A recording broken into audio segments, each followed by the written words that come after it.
Hello everyone, welcome back to our YouTube channel. আজিৰ এইটো ভিডিঅ'ত আমি সাধাৰণ জ্ঞানৰ কেইটামান প্ৰশ্ন আলোচনা কৰিবলৈ ওলাইছো। এই প্ৰশ্ন কেইটা আগন্তুক হ'বলগীয়া পৰীক্ষা আসাম ডাইৰেক্ট ৰিক্ৰুইটমেণ্ট পৰীক্ষাৰ বাবে সহায়ক হ'ব পাৰে। সেয়েহে প্ৰতিটো প্ৰশ্ন ভালদৰে মনত ৰাখিবলৈ চেষ্টা কৰিব। আজিৰ প্ৰথম প্ৰশ্নটো হৈছে অসমত বৰ্তমান কিমানখন ৰাষ্ট্ৰীয় উদ্যান আছে? ইয়াৰ শুদ্ধ উত্তৰটো হ'ল 7খন ডি।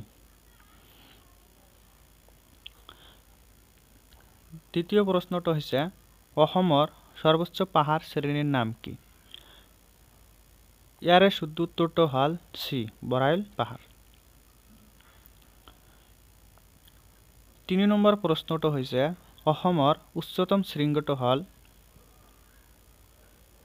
ইয়াৰে শুদ্ধ উত্তৰটো হ'ল ডি ঠেংপিবাং। 4 নম্বৰ প্ৰশ্নটো হ'ল অসমৰ সমাজেদি বৈ যোৱা মহাবাহু ব্ৰহ্মপুত্ৰ নদীৰ সৰ্বমুঠ দৈৰ্ঘ্য কিমান? ইয়াৰে শুদ্ধ উত্তৰটো হ'ল বি 29 কিলোমিটাৰ। 5 নম্বৰ প্ৰশ্নটো হ'ল অসমৰ আন এখন বৃহৎ নদী বৰাকৰ মুঠ দৈৰ্ঘ্য কিমান? ইয়াৰে শুদ্ধ উত্তৰটো হ'ব বি প্ৰায় 900 কিলোমিটাৰ। 6 নম্বৰ প্ৰশ্নটো হ'ল ব্ৰহ্মপুত্ৰক বাংলাদেশত কি নামেৰে জনা যায়?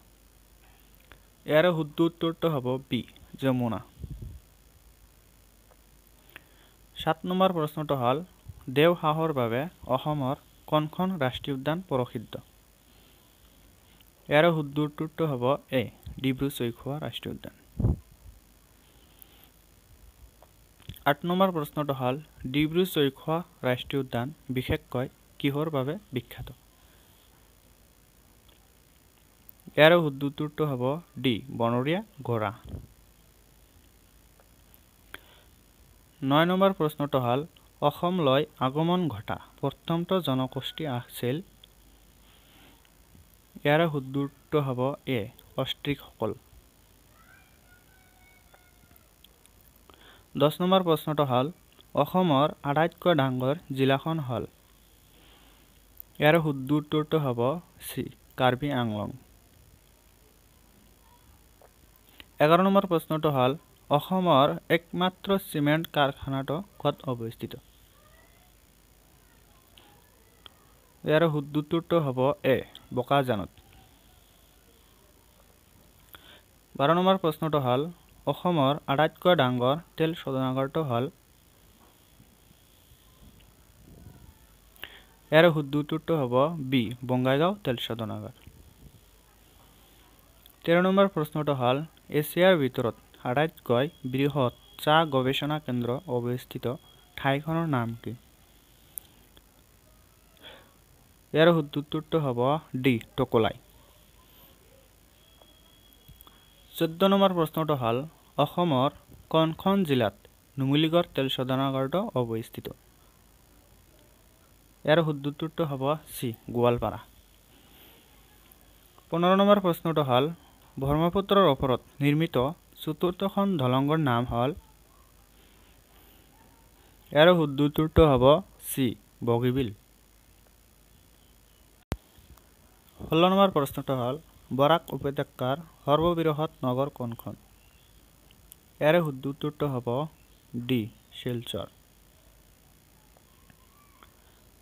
17 নম্বৰ প্ৰশ্নটো হ'ল অসমৰ একমাত্ৰ সাৰ কাৰখানাটো ক'ত আছে? ইয়াৰ শুদ্ধ উত্তৰটো হ'ব বি নামৰূপত। 18 নম্বৰ প্ৰশ্নটো হ'ল বৰপেটা জিলাৰ সৰ্থেবাৰী কোনবিধ কুটিৰ শিল্পৰ বাবে বিখ্যাত?